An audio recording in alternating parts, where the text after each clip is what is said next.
Hozir men sizlarga Greenleaf korporatsiyasini ayollarimiz ishlatiladigan ginekologik vositalarni ko'rsatib o'taman va test qilib beraman.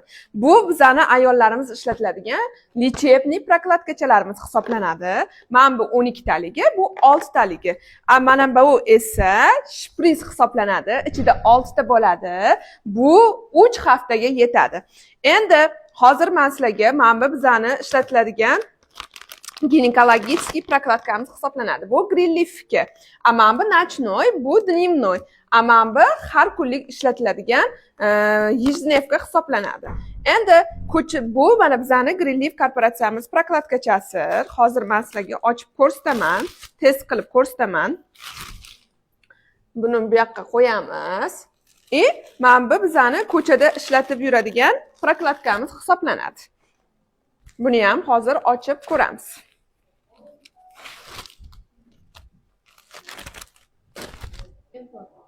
Endi yaqinroq kelsanglar men sizlarga ko'rsataman. Bu mening qo'limdagi 50 ml suv oldim. Bunga 50 ml suv qo'yaman, bunga 50 ml suv qo'yaman. Hozir bunga qo'yyapman mana. 50 ml suv. Wow. Mana hammasini qo'yaman.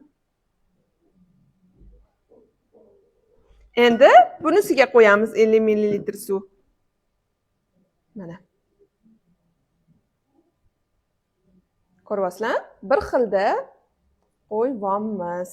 Endi shim olishini 1 sekund kutamiz va men bu bambuk salfetkamiz bilan sizlarga test qilib ko'rsataman.